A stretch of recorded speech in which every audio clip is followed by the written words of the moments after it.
I make tough calls in my life every day, all the time, but some of them are just too tough to work out on my own. And that is why I must bring them to the platform of the internet and present them to the people of the world for us to come together. And I find myself by myself asking myself which album speaks to me more. 2004's Senses Fails, Let It Enfold You, or their 2006 follow-up, Still Searching. I feel like both albums hold a very strong place in my heart. I know which one had the bigger songs, but what I have never asked myself is which one of these albums is the best one, has the best songs, the best bangers. And that is why I am going song by song to make one playlist with the best of the best. And full disclosure, I'm not doing any of the deluxe versions. I don't have time for that shit.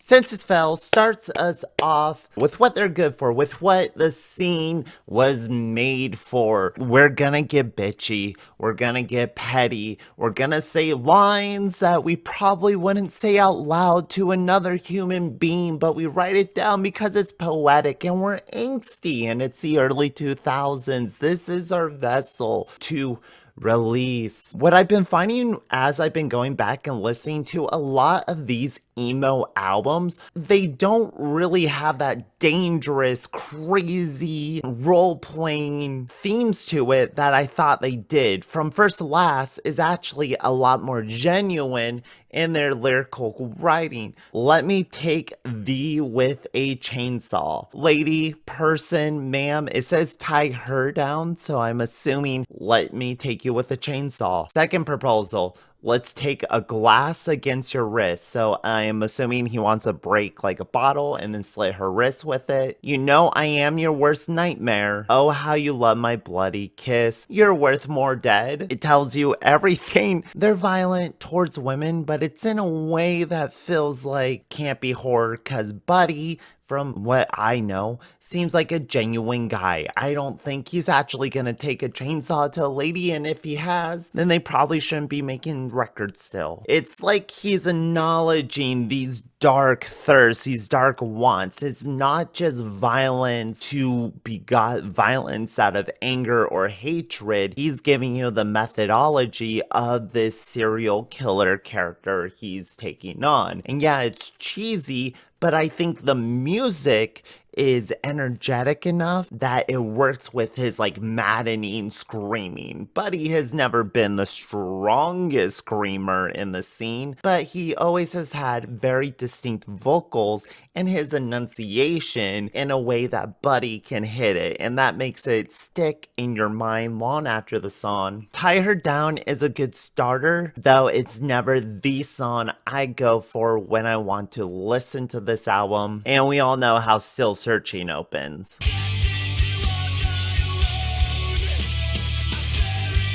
2 years later, and they feel like they have already grown so much as a band. This feels like a very well-crafted intro, an introduction to the disc. It's slow and kind of atmospheric at first, and then we bring in the music, have it pounding through your chest. What we find Buddy singing about is very directly faith, but it's done in a way that already feels more mature than Tie Her Down. What I've always gathered from the music is that he once had a sense of religion, or he was born under religious circumstances, and then into his adulthood, he broke away from it, and he's using his music to kind of rationalize all the trauma he experienced as a kid and trying to contextualize it with the religious aspects that were pushed onto him at the same time. But it's not just pure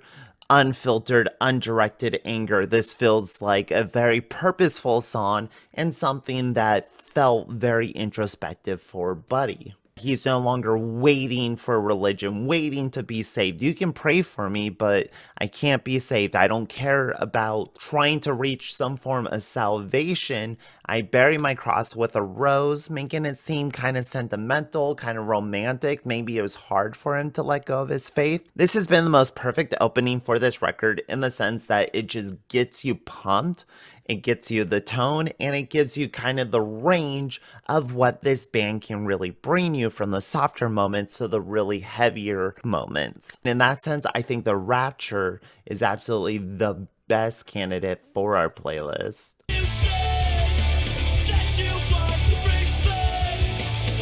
Nothing was bitchier than the scene. I miss it. I miss that. That raw. God, this song is brutal. It's such a harsh call out without being a harsh song. There's kind of a fun bounciness to the verse, and not just the way they do write these call out lines, but also Buddy's inflections. He performs it in a way that backs up the emotion required by the subject matter, and for me, it works really well. Lady in the Blue Dress is a bona fide classic.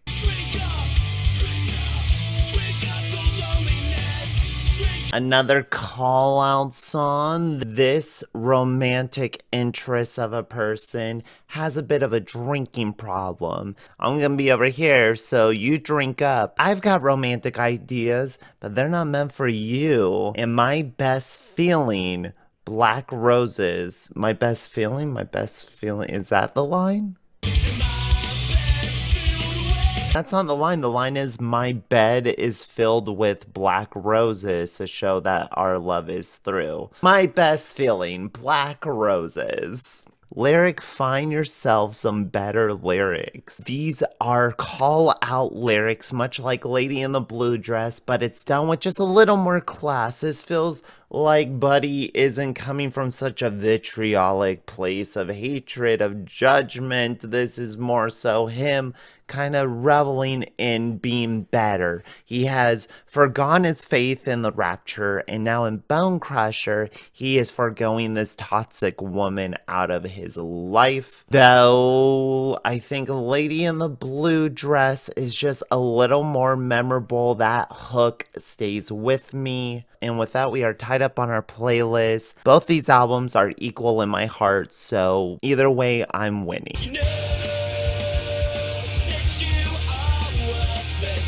You would think I would have an issue with the subject matter. You know that you're worthless, and I'm better than the games you play, princess. I played in, always win, so I'll take my time, slowly plotting your end. You're gonna kill her, buddy. They're playing a serial killer. It's in the head, it's cerebral. What you're really doing is capturing just the severity of these emotions to the young, fragile, hormonal mind. And then if a woman happens to get chainsawed because of your song, then it's like you say your sorries then. Fuck with my heart. I'll teach you what it's like to be so used that you have to clean the dirt sucking your plastic fingernails. He's been used, he's been torn apart, and so he's saying the only way to properly express my revenge, because you are a heartless bitch, the only power I have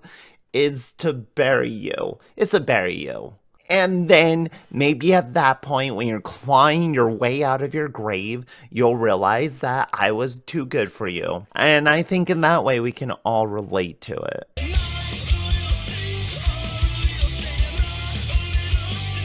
This one just furthers to prove my point that it is fun. We're having fun with it. Of course, he isn't actually in an insane asylum with the white coats. I certainly have had moments where you're contemplating, like, what if, perchance, I just happen to be a horrible, insane individual, and I just perceive a normal life, and I go about my day paying for the things, but in reality, in material reality, it's not even there. Maybe we're not even human, and I'm just perceiving us as these weird weird fleshy creatures. I don't know. So is he being put in an insane asylum because of his hotel room mistakes? Kiss me like I paid for this. Please don't stop till you take all my faith. He's being a little sinny boy, but does that make him sick? Sick or sane always felt like the radio single song. Feels like it repeats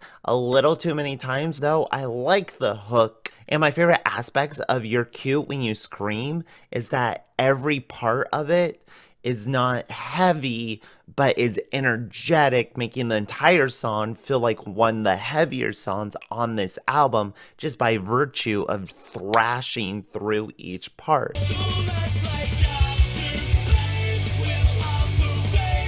Better to Lie, perchance, may be the cheesiest song they have written, but it's also fun. It's kind of down musically, and it does bring the album down a whole lot to switch to that acoustic guitar, though you get used to it by the time the chorus hits. So a body has been buried. He saw it in the paper. He's reading the paper, and he's like, oh no, is dead. She got shot with a bullet. I smell foul play. Maybe poisoning? The obituary's just like, hey, she got shot. Why would it be like, must be poisoning? So I had to bring her in for questioning, but she's dead. So what are you gonna do? Go to her grave, dig up her body, bring that corpse to your house? So once he has her decaying corpse laid out on his table, let's play Dr. Babe. We'll operate today. Incisions must be made.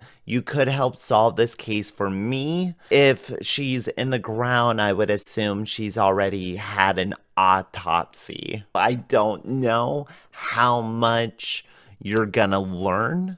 I believe in you. So we go downtown to the police station. We're heading towards the police station now. It wasn't a suicide, officers. It's a crime. I have a witness. It's clearly evident there had to be someone else present. He's not saying I have a witness. He's not saying like, hey, look, I have a witness with me. They'll tell you everything. There had to be someone else there. Therefore, there's a witness. We gotta find the fucker. At the time of death, poisons in the stomach. How could she pull it if she's dead? How could she pull the gun? How could she kill herself if she's dead? If she's already dead from the poisons, how could she shoot herself? We need a scalpel now. Under white lights you lay. We have to hurry up before the flesh decays. The flesh is decaying. Did they just bury her raw? They found her because they put her in the papers, and the papers said a bullet got in her way. So I assume the police found her. I'll catch the murderer. I'll send him away. I'll get the evidence from your last day. Those are good steps. Now we're doing actual police work. I don't know how much a home autopsy is really gonna help, but retracing her last day is a good plan. And then we're gonna play Doctor, and the flesh is gonna decay away. Did we learn who the killer was? We didn't.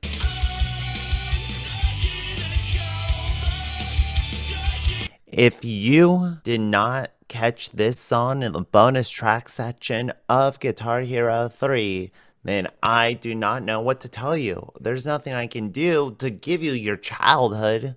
Can't Be Saved is a song that I should theoretically hate. I should be annoyed with, because it was every middle school girl's favorite Census Feld song, if only the one that they heard. It is the one that seems to have outlasted and sustained itself beyond anything else that Census Feld has been able to accomplish in their careers. Is it their best single, their best selling single? I'm Stuck in a Coma is such a true, hard-hitting line that it cuts through any sort of logical barrier in your brain and just hits right in the feels. I feel like it'd be a disservice if Can't Be Safe was erased from this world. Therefore, it must continue on.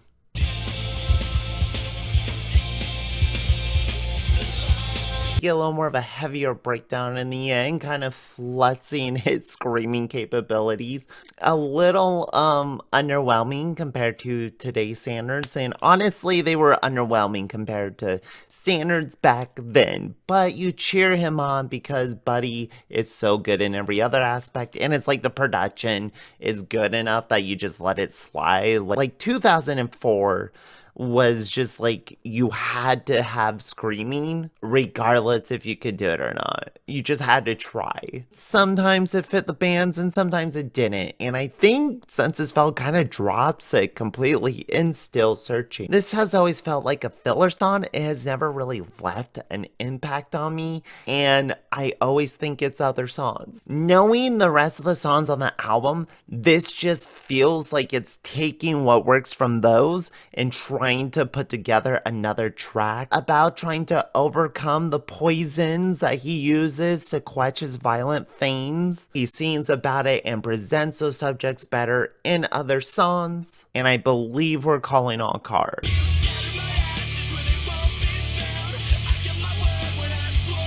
The production on Still Searching is just an improvement on every single level, and it really does feel like they're trying to make more radio-friendly songs in the sense that they're utilizing the structure of a radio rock pop song, but they're doing it to sing about subjects that actually means something, and they're doing it in a way to sing about shit that is actual personal to them. That's why Still Searching is like the pinnacle of everything this band has done. It's just such a leap in growth on every single level. And these songs that feel almost like sappy, Christian-y rock songs, probably the songs that Buddy heard growing up, feels darkly ironic when we're singing about victims and a love that has become an affliction. Then him asking that refrain, that quota, "What did you expect from me?" feels like he's talking to someone that he really knows, someone that would know his history. This album has felt like a goodbye tour, or that step in AA where you go to the people you have wronged, and each song is kind of him working it through with those people. And I think Calling All Cards is just like the most effective pop and lyrical versions meshing, coming together.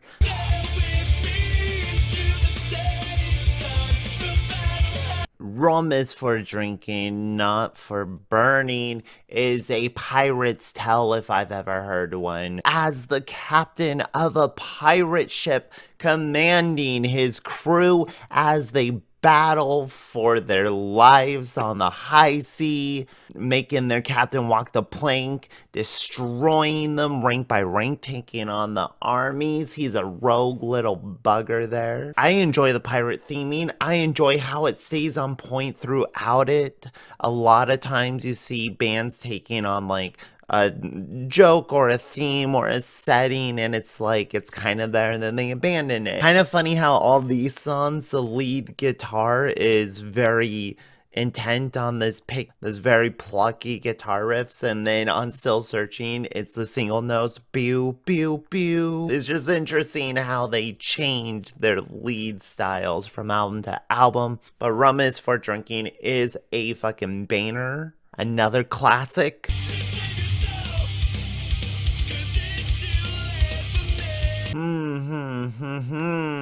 This is our first tough round. Shark Attack is another intense, heavy-hitting song with a killer riff, talking about his faith lost. Save yourself. It's too late for me. I'm damned, baby. So I just want everyone to know that my headcanon when I'm doing these playlists is whatever song I don't pick gets erased from history. That song doesn't exist anymore. And the songs on the playlist, those are the only songs from these bands or that we can listen to. And it doesn't make me feel good to delete Shark Attack out of existence.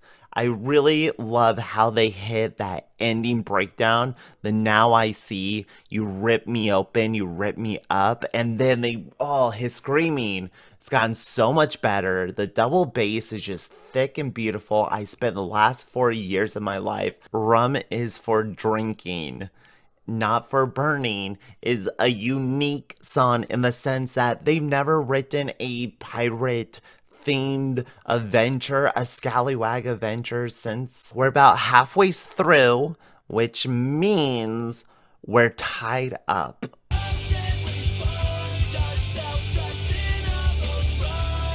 Bold of them to put the song with the X marks the spot imagery, the pirate imagery, right after the pirate theme song.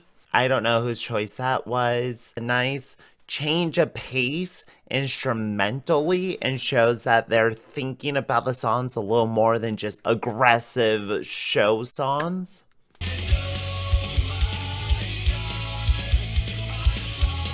I don't know why I thought Buddy didn't scream as much on this album. He is screaming up a storm, and he's gotten so much better at it. His technique, the girth in it, probably my favorite song on this album, or one of my favorite songs on the album. The title track, it should be good. It is what the album represents, what the entire album is trying to say. Needing a shrink to even leave the house, trying to get over his childhood trauma, trying to get over the things that made him feel violent, the things that made him turn to drinking, and he's wondering how his parents look at him now, if his parents still think he's the same child that he was, or if they accept him for who he is. His relationship to his doctor and his medication has been his best friendship, because that's the only one that has positively pushed him to get the help he actually deserves. And then the way they just bring the chorus in, the multiple voices, the game vocals at the end to seeing, oh my god, I've lost control,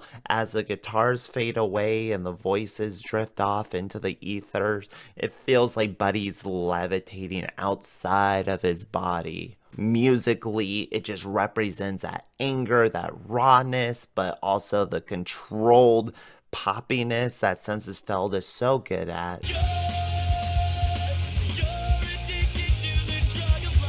Taking me back to a time when I was young and had a fire in me. But I think what Senses Failed does for me, what Senses Failed represents, is the crossroads in my mind, right in the middle of that poppy, very singable, very catchy pop punk, while also having that attitude and the feeling of that tough guy anger energy that like a punker band would give off. And I think that meshing is just so perfect for the scene, and it makes each song feel so much more energetic. Though, once again, I should maybe be more critical. I should use my feminist critical eye for lines like, you can't make a wife out of a whore.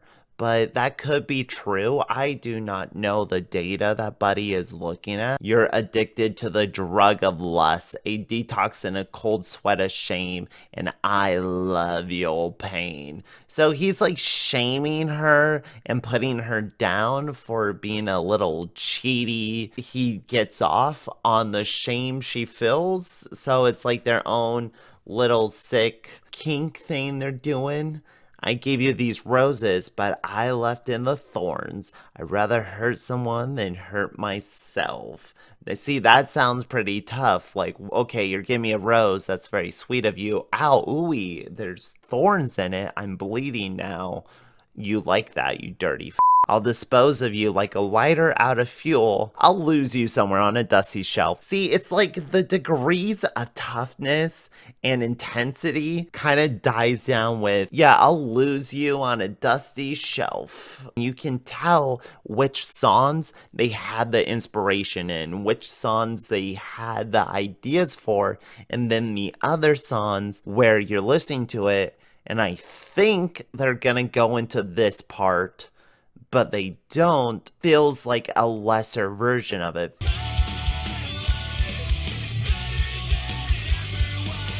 I thought Still Searching was my favorite one off this album. I lied. I lied. It's To All the Crowded Rooms. After several songs of him saying goodbye to pieces of himself, of him losing, cutting off parts of himself, it feels so joyous, and it feels like the payoff to everything that we've been hearing, just the anger that's been building, the sadness that's been clouding him. This feels like the explosion of that, the release of everything we've been getting to. This album feels so much more crafted from start to finish, in that everything is building off of each other. And when you listen to the album succinctly, every song kind of flows into the next one, making this first half feel just incredibly powerful, and making my decision between these two songs extremely difficult. Can you grant me one last wish? Play Russian roulette as we kiss. I'll be your cheap novelty. Blow your brains out on me. While To All the Crowd is a joyous celebration of a newfound freedom and lease on life, I don't know if any other song has ever given me the imagery of making out with the lady as she blows her brains out. Nope, I'm giving in. I'm giving in.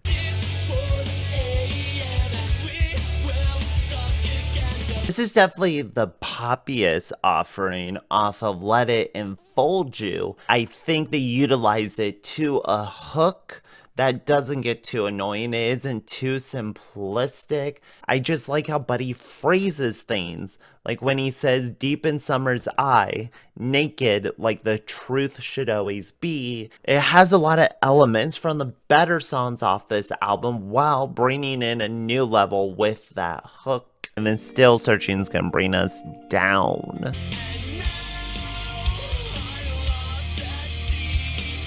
I do appreciate that when they get slow, that when they get soft, that it's not for too long. They do tend to pick it back up and not drag out the slower pace. And Lost and Found is a song that I didn't really like at first, but when you listen to it in context of the album and get to know it, there's a lot of really good parts inside of it. I love the imagery of being lost at sea. This island has become an ocean and my boat's too small. The waves are crashing in. I can't save this sinking ship. So now we're to a point where he's cut off everyone in his life that was toxic. He's celebrated, and now he sort of doesn't know where to go. It's starting over, he doesn't know what to do, and now he doesn't have anyone to help him out. He's lost at sea that he has made, and so he's getting what he deserves for cutting everyone else out. So I like the sentimentality behind it. I like the theming behind it. I like the sea. But last time I went with the Still Searching song. So I'm gonna have to give it to New Jersey Falls into the Atlantic. And it's the catchier one.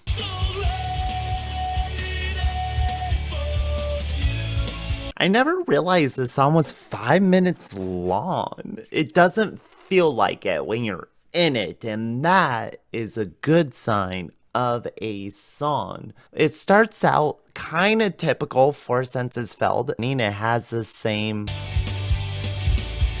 but when we get to about halfway through, we come down, we bring the mood down, and it really sinks in just what this album is about. Rage or happiness, letting either the rage or the happiness enfold you, embracing what may come. He relates his life to being in a movie. I'm a bad actor with a shitty script. All of my lines are cheap and the cast is weak. There is no music for the first time I got kissed. No femme fatale. My mistress wasn't rich. I've been formatted to fit your TV screen. The film went straight to tape. so I'll bow out quietly. Basically saying, I've done nothing for no one and I'm no one to anyone. Let me just be enfolded by my rage and be set free. So please do this. I beg.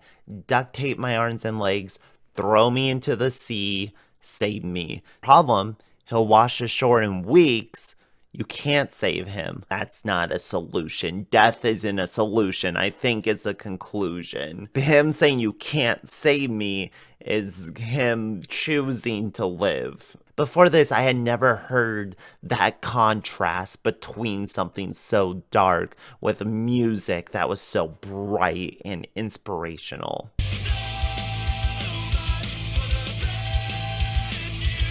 I really enjoy Every Day is a Struggle. It's a relationship song, another like you're a crazy asshole whore, but I'm also an alcoholic asshole. So this one is being a little more ironic, a little more satirical. He's using that contrast between very dark lyrics with very uplifting music. In the end, he's singing, I love you so much. I started praying. I'll put my faith in all your bullshit if it means you'll stay. Saying, fuck it, I love you so much that I'll pretend to have faith. If you'll just stay, I'll go to church with you. He's using that kind of sick sense of irony in there. Is it utilized better on Let It Enfold You? I think so, and it being the title track.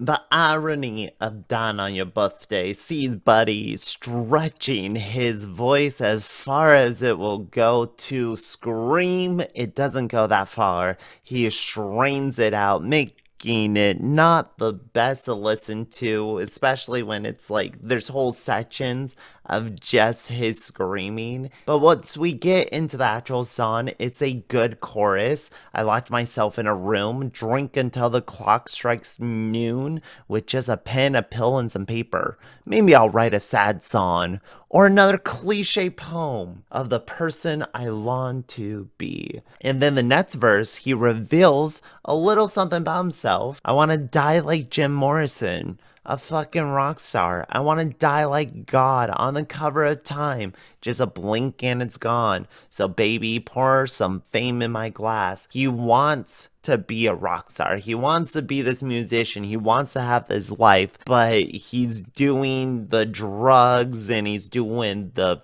rock star thing before he has the fame. Kill the forest, destroy the beauty. Like maybe he's the forest and he's killing it with the drinking and the pills, and he's destroying the beauty by trying to find that poetic anger.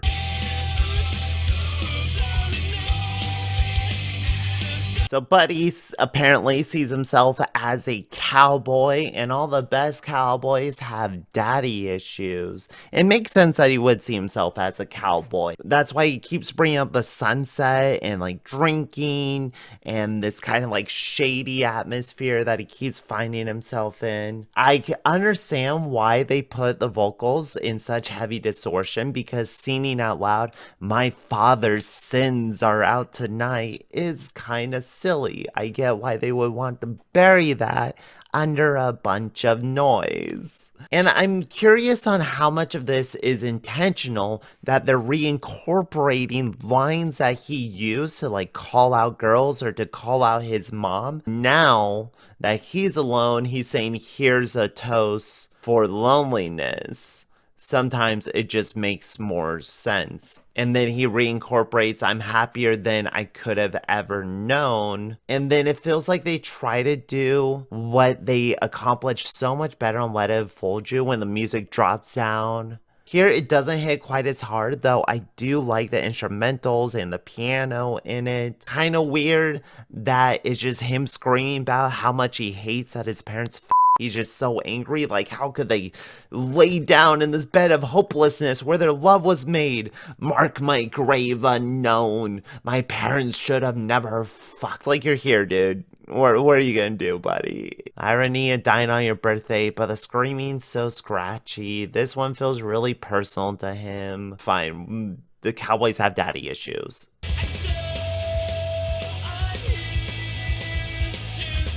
Angela Baker being the formidable villain in the sleepaway camp slasher films, though I don't know if she has an obsession with fire. Apparently Buddy does. This is him looking back on the day that he realized that there's more than just perfect prom queens and silver spoons. It's him leaving the grace of ignorance, him looking at the world, seeing past the matrix, the truth that is held within, that everything sucks and everyone is awful. This line hits hard and rings true. All I ever wanted was someone to love me back to the bliss of ignorance. Oh, just make me feel safe. This world is so scary. I just want to be ignorant again. So he's outside of his house. He's gonna light a match. He starts a fire. He calls the cops and tells them where it is. He thought he wanted to burn the house down and kill his entire family. Truth is, he's just scared. I love how before we go into the burning of the house, how slow it gets, how pretty it gets before the guitars come in, and it's heavy and thick, and he sings about setting his house on fire. It's a really funny contrast that I think is a lot smarter than what I was able to pick up. It sounds like Christmas, but it's not a real song. So Angela Baker, you're on the playlist, girl. Which brings us to our final offerings from these two albums. Finish off our playlist, Martini Kiss, or whatever the last one is on that one. I don't remember. I think it's the Matador.